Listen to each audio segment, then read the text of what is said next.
ಶಾವಿಗೆ ಉಪ್ಪಿಟ್ಟನ್ನು ಮಾಡುವಾಗ ಒಂದು ಸಾರ್ತಿ ಈ ಪದಾರ್ಥನ ಹಾಕಿ ಶಾವಿಗೆ ಉಪ್ಪಿಟ್ಟನ್ನು ಮಾಡ್ಕೊಳ್ಳಿ. ತುಂಬಾ ರುಚಿಯಾಗಿರುತ್ತೆ ಅಂತಲೇ ಹೇಳ್ಬೋದು. ಮನೇಲಿ ಮಕ್ಕಳಿಂದ ಹಿಡಿದು ದೊಡ್ಡವರವರೆಗೂ ತುಂಬಾ ಇಷ್ಟಪಟ್ಟು ತಿಂತಾರೆ. ಅಷ್ಟು ರುಚಿಯಾಗಿರುತ್ತೆ ಶಾವಿಗೆ ಉಪ್ಪಿಟ್ಟು.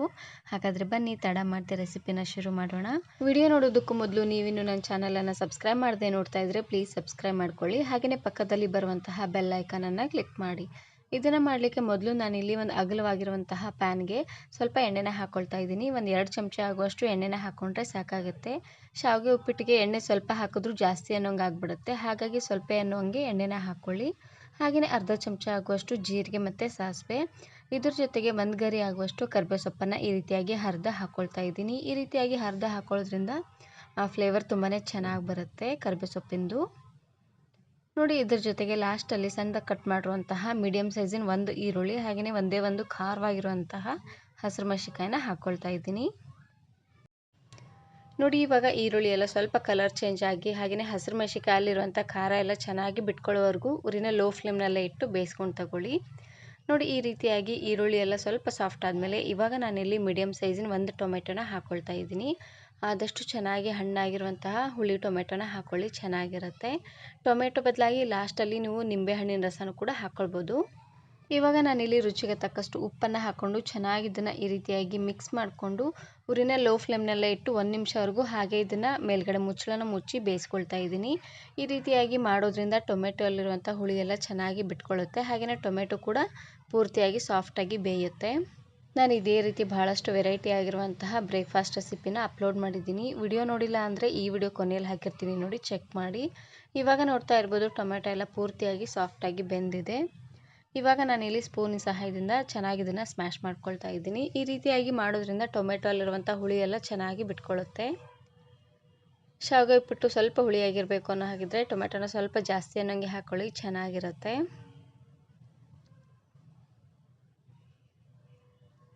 ನೋಡಿ, ಟೊಮೆಟೊನ ಪೂರ್ತಿ ಸಾಫ್ಟಾಗಿ ಬೆಂದಾಗಿದೆ. ಇವಾಗ ನಾನಿಲ್ಲಿ ಒಂದೇ ಒಂದು ಸೀಕ್ರೆಟ್ ಇಂಗ್ರೀಡಿಯೆಂಟ್ಸ್ ಅಂತ ಹೇಳಿದ್ದೆ ನೋಡಿ, ಅದನ್ನು ಹಾಕ್ಕೊಳ್ತಾ ಇದ್ದೀನಿ. ನಾನಿಲ್ಲಿ 1 ಚಮಚ ಆಗುವಷ್ಟು ಗರಂ ಮಸಾಲನ ಹಾಕ್ಕೊಳ್ತಾ ಇದ್ದೀನಿ. ಒಂದೇ ಒಂದು ಸಾರ್ತಿ ಈ ರೀತಿಯಾಗಿ ಗರಂ ಮಸಾಲನ ಹಾಕ್ಕೊಂಡು ಶಾವಿಗೆ ಉಪ್ಪಿಟ್ಟನ್ನು ಮಾಡಿಕೊಡಿ, ತುಂಬಾ ಇಷ್ಟಪಟ್ಟು ತಿಂತಾರೆ ಅಂತಲೇ ಹೇಳ್ಬೋದು. ಒಂದು ಸಾರ್ತಿ ಈ ರೀತಿಯಾಗಿ ಗರಂ ಮಸಾಲನ ಹಾಕ್ಕೊಂಡು ಶಾವಿಗೆ ಉಪ್ಪಿಟ್ಟನ್ನು ಮಾಡಿ, ತುಂಬಾ ಡಿಫ್ರೆಂಟ್ ಆಗಿರುವಂತಹ ಟೇಸ್ಟ್ ಬರುತ್ತೆ ಅಂತಲೇ ಹೇಳ್ಬೋದು. ವಾರಕ್ಕೆ 2 ರಿಂದ 3 ಸಾರ್ತಿ ಆದರೂ ಶಾವಿಗೆ ಉಪ್ಪಿಟ್ಟನ್ನು ಮಾಡ್ಕೊಳ್ತೀರಾ, ಅಷ್ಟು ಅದ್ಭುತ ರುಚಿಯಾಗಿರುತ್ತೆ ಅಂತಲೇ ಹೇಳ್ಬೋದು. ಇವಾಗ ನಾನಿಲ್ಲಿ ಈ ಕಪ್ಪಲ್ಲಿ 1.5 ಕಪ್ ಆಗುವಷ್ಟು ನೀರನ್ನು ಹಾಕ್ಕೊಳ್ತಾ ಇದ್ದೀನಿ. ನೀರನ್ನು ಹಾಕ್ಕೊಂಡು ಇವಾಗ ಉರಿನ ಲೋ ಫ್ಲೇಮ್ನಲ್ಲೇ ಇಟ್ಟು ಚೆನ್ನಾಗಿ ಇದನ್ನು ಕುದಿಸ್ಕೊಂಡು ತಗೊಳ್ಬೇಕು. ನೋಡಿ, ಈ ರೀತಿಯಾಗಿ.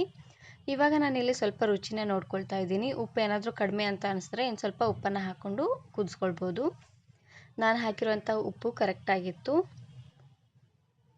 ಇವಾಗ ಉರಿನ ಪೂರ್ತಿಯಾಗಿ ಲೋ ಫ್ಲೇಮ್ನಲ್ಲೇ ಇಟ್ಟು ನಾನಿಲ್ಲಿ 1 ಕಪ್ ಆಗುವಷ್ಟು ಶಾವಿಗೆನ ಹಾಕ್ಕೊಳ್ತಾ ಇದ್ದೀನಿ. ನಾವು ನೀರನ್ನು ಯಾವ ಕಪ್ಪಲ್ಲಿ ಹಾಕಿದ್ವಿ ನೋಡಿ, ಅದೇ ಕಪ್ಪಲ್ಲಿ 1 ಕಪ್ ಆಗುವಷ್ಟು ಶಾವಿಗೆನ ಹಾಕ್ಕೊಳ್ತಾ ಇದ್ದೀನಿ.